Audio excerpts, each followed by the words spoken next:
How are you doing today? Pretty good. Good. Good.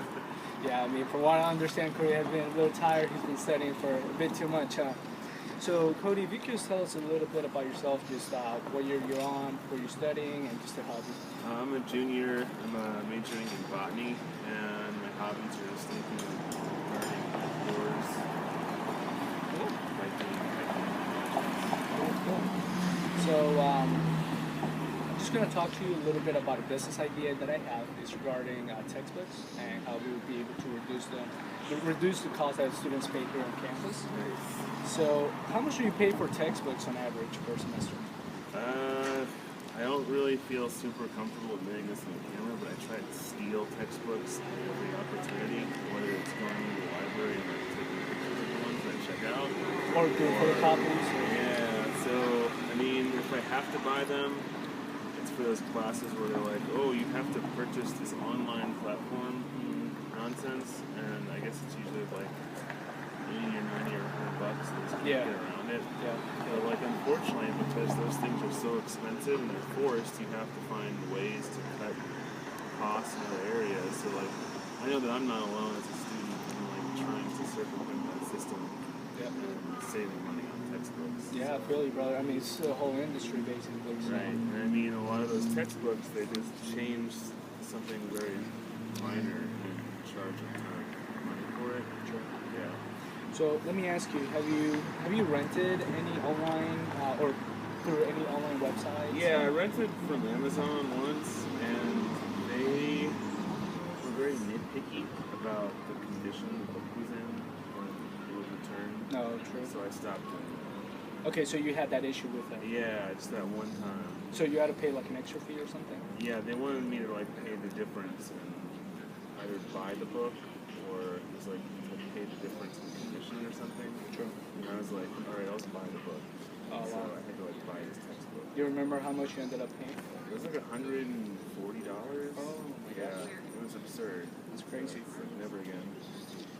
Have you taken out any student loans up to this point, Cody? Yeah.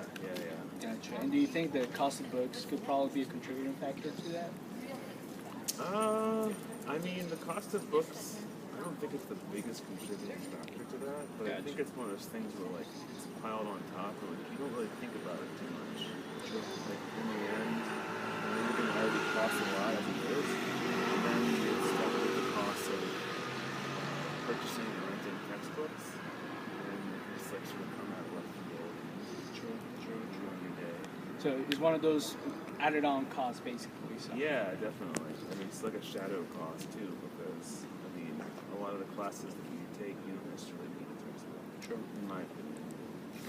So I'm going to tell you a little bit about the business idea that I have. So basically, it will be called Swap in the Swamp. It will be a service center here in Gainesville on West University Avenue, where you'll be able to bring in all books that you currently don't need, bring them in, and be able to exchange them with books that other students bring in that they don't need. Does that make sense? Like for different classes or something? Yeah, so basically, let's say you took physics last semester, right? And for next semester, you need a book on statistics. That other student that brings in that statistics book that they don't need, and they need the physics book, you'll be able to like that. to swap Alright. them. Yeah. So does that only work if like two parties need the books that the other party has? Right. Kinda? Well, I mean, if you bring in a book that you don't need anymore and the other person has it, but they need your book, you go ahead and exchange them. So basically, it would be a platform for you to be able to do that. So it'll be more formalized. So I mean, as more students contribute to it, I mean, it'll be more beneficial for students. So my concern is like with these kinds of arrangements, there's books, I mean there's book exchange groups on Facebook and things of that nature, but it's hard to take into account and get around this idea that you have to buy into that system for these like classes that need online access. For like the physics class, for example, you got to do online homework. For my genetics course, I don't know why I have to pay $80 just to be able to turn my homework in, but unfortunately, like I have the book already, and I thought before I like taking the class up here in set, and then I get into the class and uh-oh, surprise, you have to get the online platform for homework. Oh, and by the way, it includes the book anyway. So I'll just pay for it. So, I mean, I really appreciate those services, and I think majority of classes, I mean, that'll work.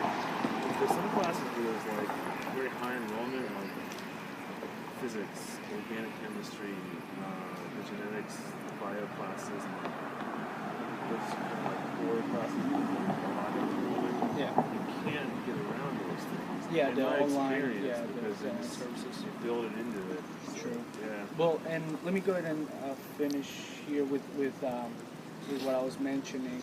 So basically, it will be an annual membership fee of $36, just for the convenience of the service center here in Gainesville. Yeah. You'll be able to bring them in, rather than just trying to scramble around on Facebook to try to find who needs a book and who can you get it from, right? Sure. So basically, with that, we'll be able to mitigate some of the costs by having local businesses, advertise on the book covers with their logo and their business name on it. They'll pay $3,000 per year for the advertising. So on that thought, does this seem like a service center that you probably would be interested in using? Yeah, I mean, I think that's good because the resources that I know of right now, like I mentioned, there's Facebook groups.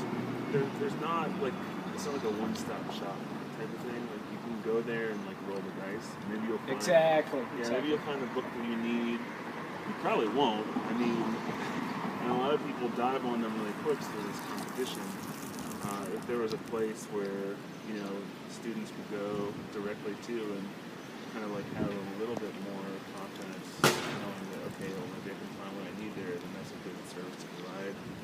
At this point in my education, I don't think I would utilize it, only because I'm almost done. Yeah. But early on, you probably early on that sort of thing would have been awesome, and I didn't know any better the first 3 years. True. And was like buying these textbooks and throwing them away, throwing money away. Yeah. Not using them. So yeah, I think that would be a good resource for students. And let me ask you, the businesses that would advertise on the textbook covers, do you think you'd be most likely to use their services, being that they're ultimately, investing on your future? Yeah, maybe. It depends. I mean, like, for instance, I know Study Edge does that, where they partner with, like, local businesses and things, and I believe there's, like, coupons to go to, like, Target Coffee and things like that. Some of those places are like sort of unavoidable in the UF experience Yeah. on some level, because like everyone's got to go to Target Yeah, Coffee. exactly. And like, well, not everyone, but a lot of people got to use Study Edge and tutoring and things like that. So that like little network is already established, kind of.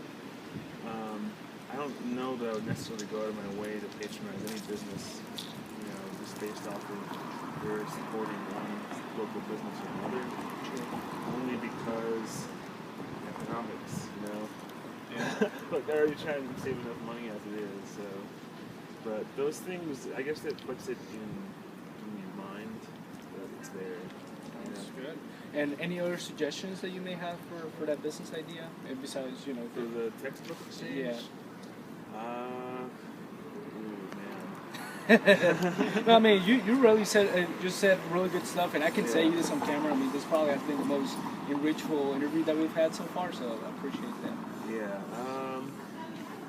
Don't promote stolen textbooks. I mean, like the PDF files and things that float around, just don't get your hands on that. I think it's tempting, and a lot of people do that on like the Facebook groups, but not always in business. True. Yeah. You get it with piracy stuff. I mean, you probably don't handle that. So. And keep it cheap. I mean, $36 a year is pretty cheap. It's like $3 a month. Exactly. So, that's the idea. So, I mean, you can pay monthly, per semester, per year. So, sounds good. So, there you have it, folks. That's good. All right, cool beans. I appreciate it.